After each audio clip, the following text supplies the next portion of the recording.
Hey everyone, David C. Anderson here coming at you from the Knife Center, and it's that time of the week where I get to show you all the coolest new knives that have hit our shelves in the last week. Let's check them out.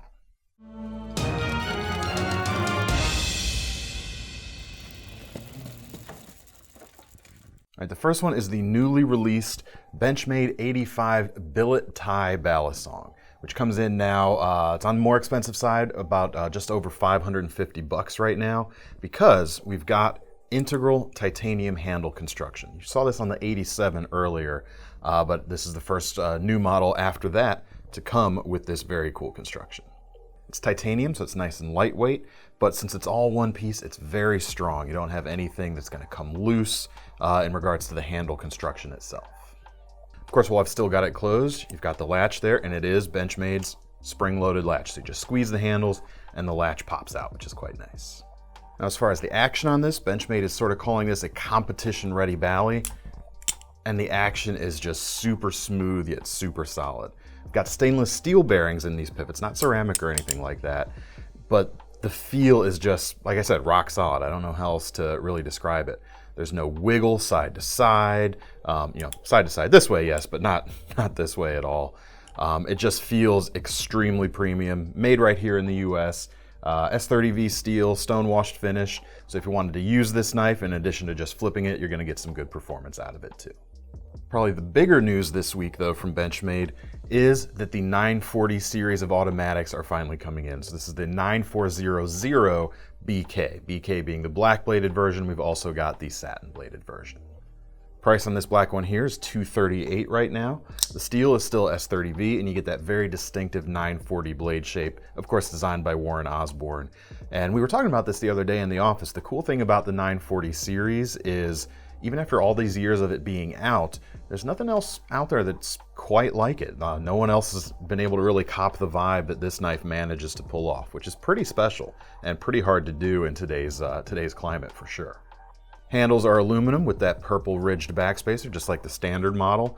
But of course, this is the automatic, and the action on this, excellent. I mean, it has quite a resounding feel, really snappy action, just very good overall. And it's really cool to see this on such a classic design like the 940. It's just been updated, very different now, but still the same. Very cool. All right, it was either a week or two ago I actually showed you the new Benchmade Tangu tool, but I actually don't think I've showed you the actual Tangu flipper from Benchmade, and the reason for that is you guys have pre-ordered a bunch of them, and all the batches we get in have been going to fill those, so I actually haven't seen this in person since SHOT Show, but we've got some on the shelf right now, or at least while we're filming this video, so now I get to show it to you. Price on this, $187. You've got a 20 CV blade, and it's about just under 3 inches, about 2.8 or thereabouts. So it's going to be a very good size compliant knife for folks out there that have a 3-inch blade length limit. And it's just a really classy look too. If you remember that Tangu tool, it used this same tuxedo vibe. You've got black and white G10, nice little traditional shield there on the front, although the materials aren't traditional in this case. It's a G10 shield, but it kind of mimics the look of some of the old school slip joints out there with their inlays made out of metal usually. Black and white backspacer as well in G10, so you get a really cool little striped look there. Liner lock to hold it closed, or hold it open, I guess. And very slim and the blade buries in very nicely when the blade is closed. So it's a very classy looking gentleman's knife. Flips open nice too. Very nice indeed. Now there's no pocket clip for carrying this here, like the Tangu tool. I don't know if I'm saying that right. It also has a black leather pocket slip with some white stitching, so it's a really nice contrast, the black to white, and a really nice complement to that same color scheme you see on the knife. But if you like the vibe of old school knives, but you want something more modern, this is definitely one of the options, one of the good options out there. But it is kind of interesting that we got this sort of tanto blade profile as opposed to like a pen blade or a more traditional knife pattern. But again, that's I guess what they were going for to really create this new modern traditional. And I've got another modern traditional now. This is a new brand here at the Knife Center. We debuted it a couple weeks ago actually, but I haven't had a chance to show it to you yet. This is Terrain 365, and this is their Otter slip joint. As you can see, carbon fiber, we've also got G10 available. This carbon fiber one starts at just under $300, and it lacks the bolster that the traditional knife, Barlow knife pattern has, but this is very clearly a Barlow inspired slip joint. Got classic leaf spring construction there. You've got the bail on the end, which is very typical of a Barlow, and of course you've got that broad spear point profile. It's also very typical of a Barlow. Opens really nicely too. We've got a long pull on both sides of the blade, so lefties or righties can get their thumbnail in there very easily. It's got a nice flat grind for easy cutting, and the reason this knife is noteworthy is this is not actually a steel blade. It's not a ceramic blade either. So let me, I gotta say this right, because I'm actually pretty unfamiliar with this material overall. They call it Terravantium, and what it is a dendritic cobalt alloy. So it's not steel, it's still metal. I guess that's still metal, right?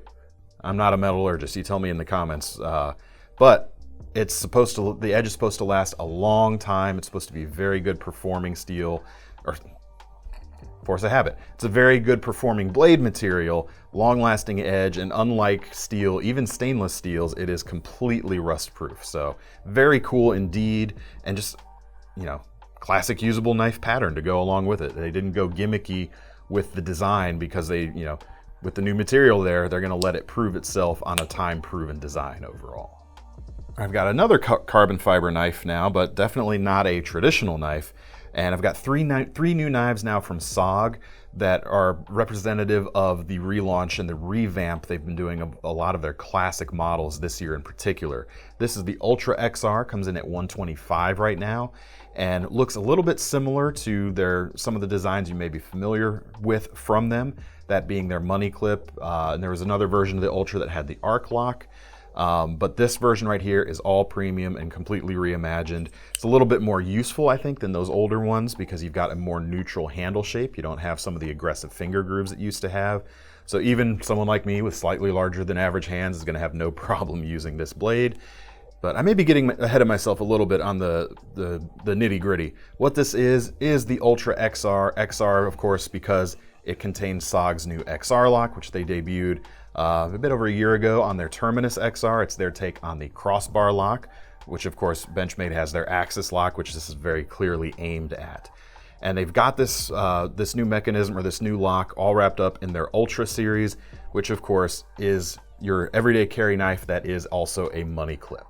As such, this carries very slim. You can see we've got carbon fiber there, no liners, and it's just, you know, I don't know how else to say it. It's super thin.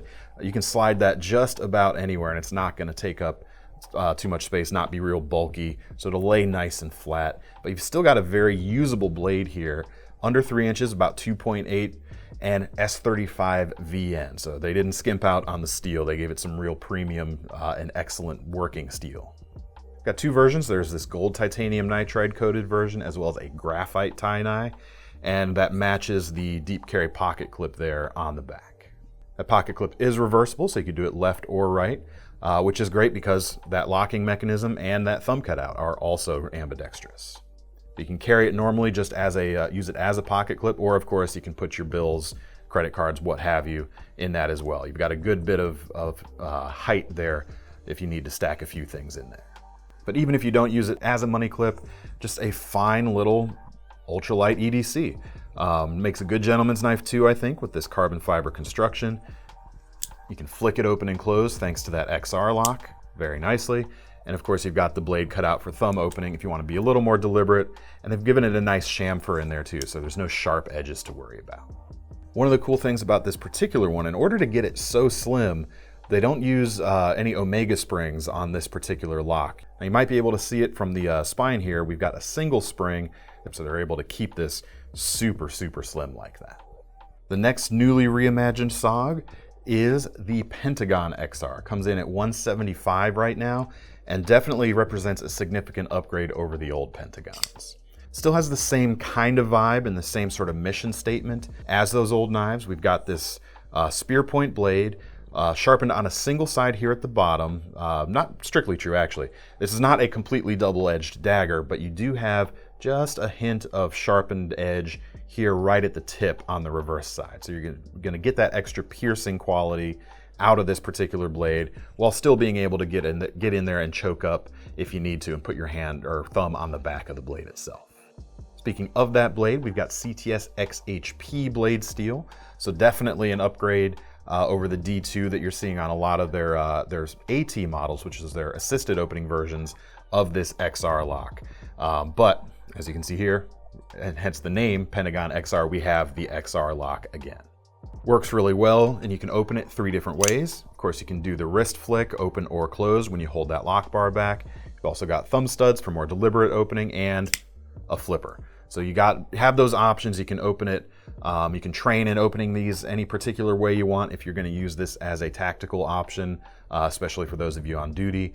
What's nice about that is the handle is very neutral. You've got a single finger groove here, but otherwise it's pretty symmetrical. You've got no aggressive swoops, no grooves. So again, lots of different hand sizes are going to be able to use this very effectively. Texture is nice and subtle too. It gives you some extra grip. You've got some jimping here, but it's not super aggressive that it's going to raise up a hot spot, in just a couple seconds. It's not too bad at all.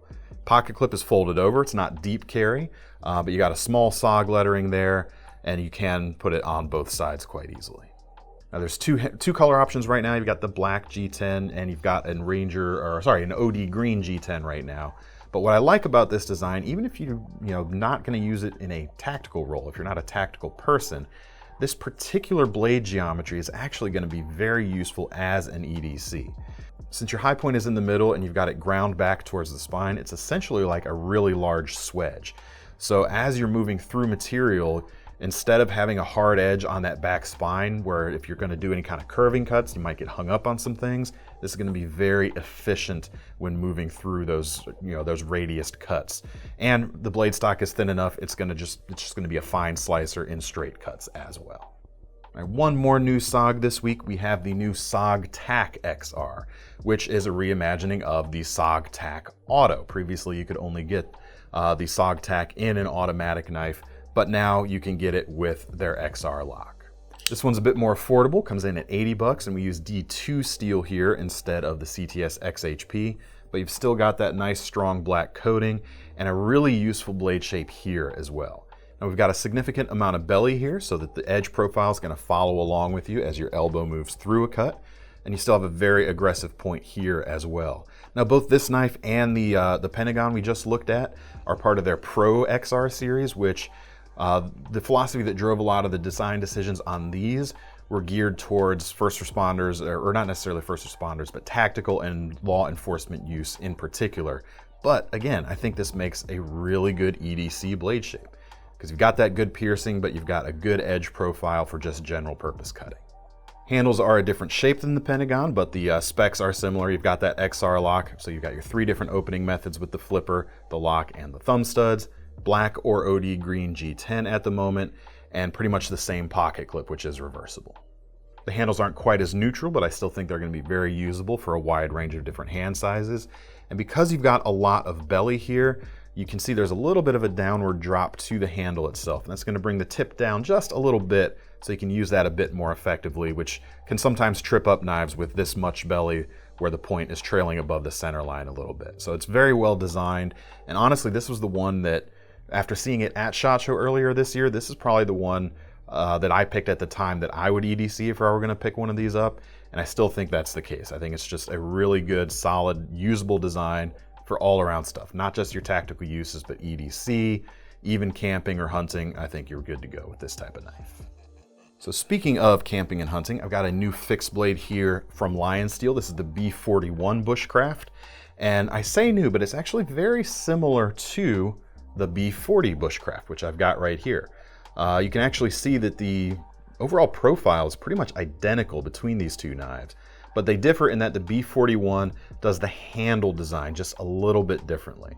Now, if you're trying to decide between these two, both are the same price. They both start at about $150, and they both have Sleipner steel, so it really does actually come down to just the handle as to which one you're going to prefer. I think the older B40 has a bit more girth to the handle, so if you like a larger handle that's going to fill up your hands a little bit more, the B40 is probably the way to go. That said, they've done the sculpting a little bit differently on the B41. You can see it's a little more scooped out here and here as it leads towards the bottom end of the handle itself. And it creates a slightly more nimble feel in the hand as opposed to the slightly meatier feel of the B40. Now in terms of broad strokes, it's minor differences, I will admit, but it's nice to have those options. Certainly if you are someone with smaller hands, this B41 is going to feel a little bit better. But either one you choose, you've got a great all-around outdoors knife here. Classic drop point profile, excellent steel sleepener as I mentioned, nice rugged stone-washed finish as well, and a crowned spine here at the top, and that actually goes all the way around the knife, so it's very comfortable when you're choking up on any of those harder use grips. Now a lot of folks are going to wish you could have a crisp spine here in order to strike a fire steel. And in order to accommodate that, they've actually left this section of the pommel here, this exposed tang, does have a crisp edge right there. So you can use that to strike your fire steel right there. You can still get a fire going and still have the comfort when you're using the knife as a knife. Other advantage of that pommel there is, of course, you've got a point for striking. It's going to concentrate your force if you're needing to crack something open in a survival scenario.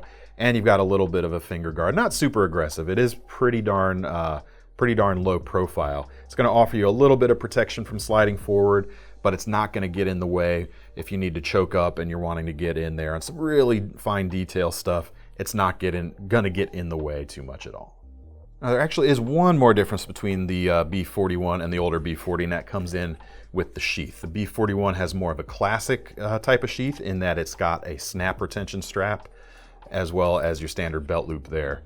Whereas the B40 has more of a friction fit design without a snap for retention. So again, subtle differences between the two. If you like this style of sheath better, go for this one. If you like the snap better, go for that one. Or if you do have smaller or larger hands, take your pick between those. If you're like most folks and you just have average hands, you can use either of them. I do have slightly larger than average hands, as the comment section knows. I find them both very comfortable. So speaking of fixed blades, while we're on the subject, I've got a new design here from Lucas Burnley and CRKT. This is the Nishi, coming in at about 50 bucks. Now this was announced earlier this year, but this is actually the first time I've been able to get my hands on one. And I've been looking forward to it because even though there's nothing revolutionary about the blade shape here, the way that it's proportioned and the way that it's drawn together it feels really elegant to my eye. I really like the particular lines that Burnley used on this design. We've got this clip point blade shape. We've got 8CR13 MOV, and this is not one of their composite blades. Actually, not their composite blades. That's Kershaw's technology. It's not a composite blade, but it's just a faux finish there, but it looks really cool. I like the blade shape for EDC. It's definitely a nice, just utilitarian design. Probably you could use it as a hunting knife because you've got a little bit of belly there, not a super aggressive amount, but it could be the knife you take hunting that's also going to cover a bunch of other bases. And the reason I say that is, in addition to the belly, is you've got a ton of grip from these handles here. It does kind of mimic the look of a traditional ray skin wrapped handle because this is, as you can tell, a very East meets West type of design. But they use paracord or something similar, actually. I'm not sure if it's exactly paracord, but it looks awful like cord paracord for the wrap, and you do have a lot of grip. You've got these significant peaks and valleys here that's going to create a good amount of surface area that's going to interact with the skin of your hand and work very well. Because of that also, this might even make a decent tactical knife. Typically on a tactical knife, I like to see some kind of finger guard, especially for someone like me who's untrained in the art of tactical knives, of using tactical knives tactically, I should say. So that's the reason I like to see it. But again, you do have a ton of grip there, so your mileage may vary. As far as the sheath, it's injection molded and clicks into place quite nicely. You've also got a nice bead here on the end, a tiny little skull to get a little bit of attitude. Now, as far as carrying this knife, it does come with the small hook you can see here. You can hook that into one of the holes there, and it basically just holds it from sliding down your pants or wherever you happen to have it clipped. It's not going to give you positive retention. If you want that though, large and small tech locks will both be compatible with this particular sheath. All right, now we've got a couple of more affordable knives, or at least one more affordable utility knife. This is the new Kershaw Lightyear, coming in at just 23 bucks.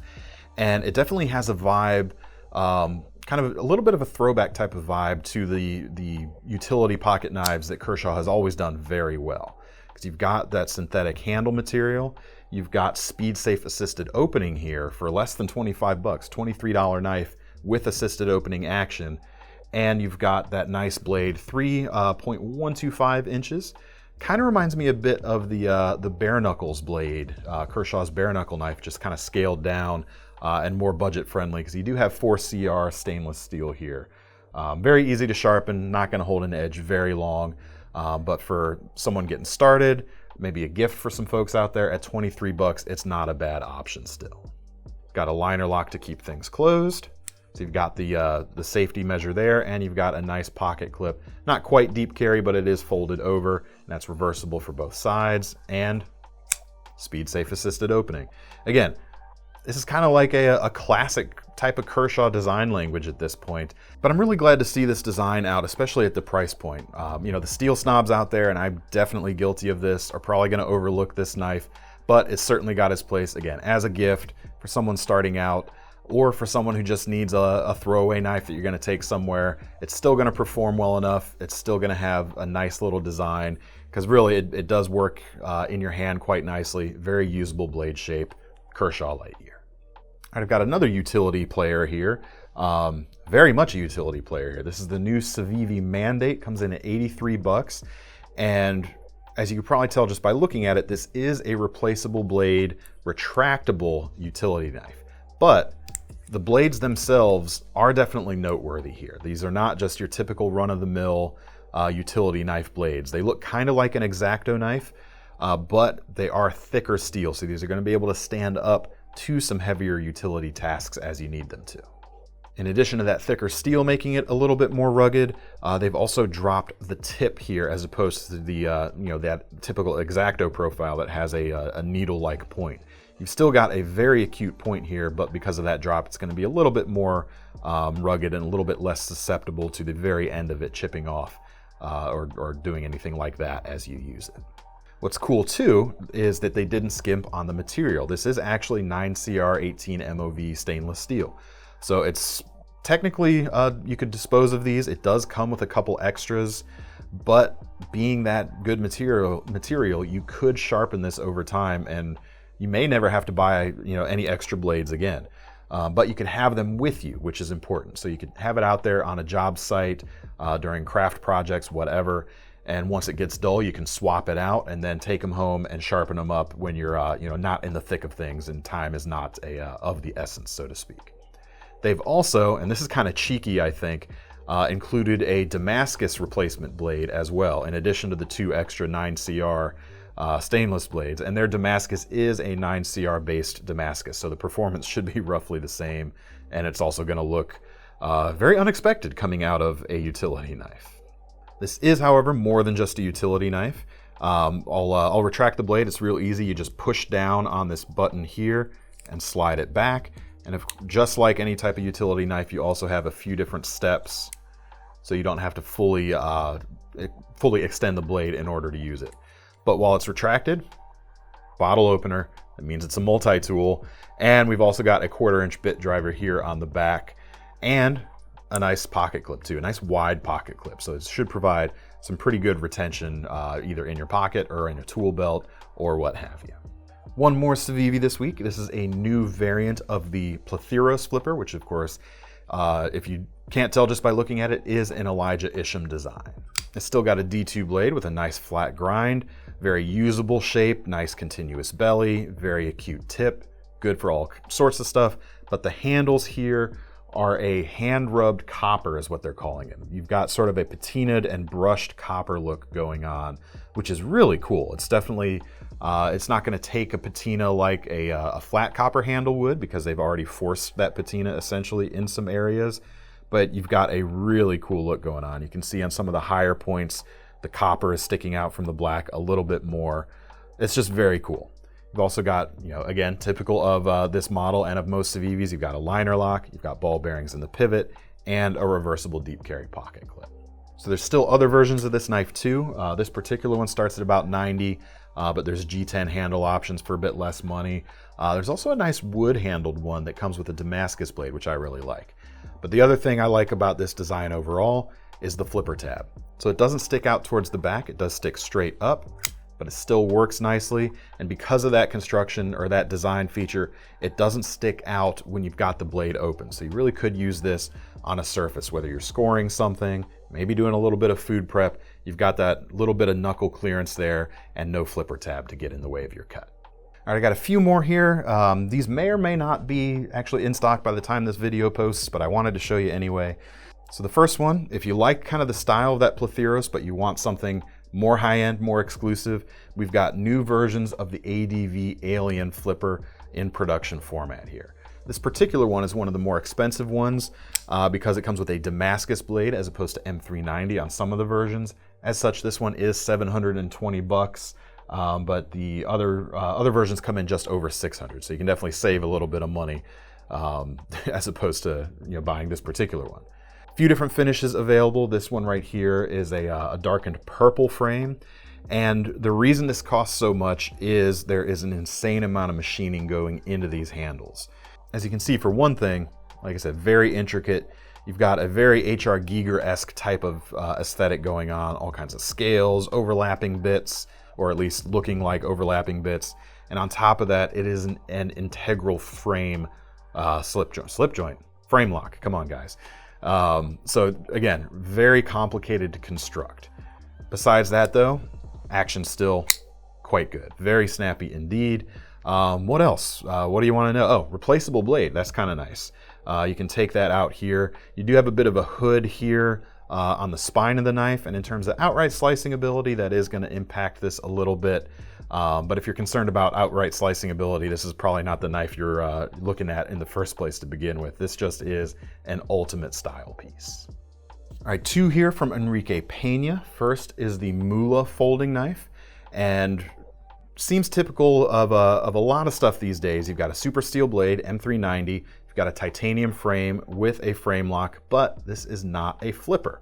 So again, like that Civivi, you don't have any flipper tabs sticking out here that might get in the way of some of your handholds or your cuts. But it's still got ball bearings in the pivot, caged ceramic bearings I think in this case, and it pops open quite nicely. Definitely a premium piece, but decently affordable considering some of the competitors out there. This comes in at $289 right now. You've got just a classic clean profile, open or closed, high performance blade steel. I really like the little accenting pivot collar there in gold or brass, whatever you want to call it, on each side, which is quite nice. Premium milled pocket clip, hidden lanyard attachment point. It's everything you want in a premium folder, especially if you're looking for something that's not a flipper these days. We've also got a couple of new X series slip joints from Enrique Pena, the X series being his mid-tech stuff. Now this Mula was also an X series knife before I continue on to that slip joint. Construction on these is handled by Riot in China, and if you know Riot, you know they do a very good job, definitely very premium, and definitely out of those Chinese companies, one of the best. But these slip joints are also made by Riot. These come in at $174 right now. A few different colors available. Again, these may or may not be sold out by the time this video goes up though. This particular one has black liners and OD green G10. And you've got a traditional blade shape here with M390 steel, 2.875 inches, and a nice, very deep hollow grind. So the edge behind it is very thin, even though it's not the thinnest blade stock to start with. Does come with a pocket slip. I don't have it here besides me, but it's a small brown pocket slip in this case. And the walk and talk is very good. I mean, you can just feel the snappiness there.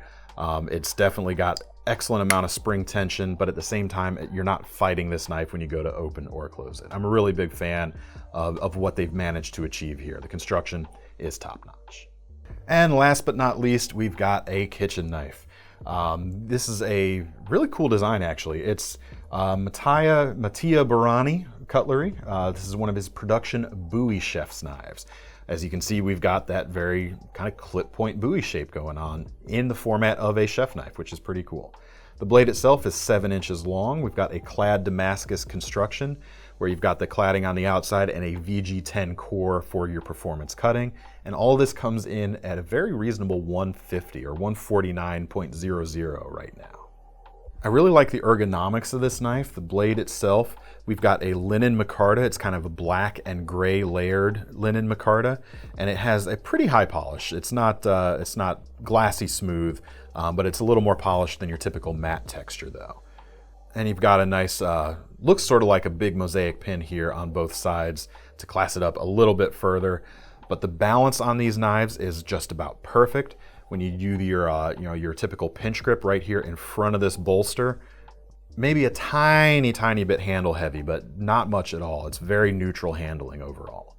You've also got a nice crown spine here to make things comfortable when you're doing different sorts of grips. And in terms of the blade shape itself, it does a couple things really well.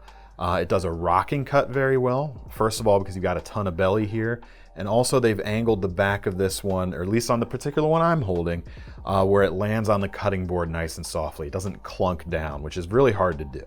Also with this amount of belly, this is going to be good for breaking down larger cuts of meat, because you can do some of those slicing cuts, maybe some light butchering tasks here where this width of a blade isn't going to get in the way.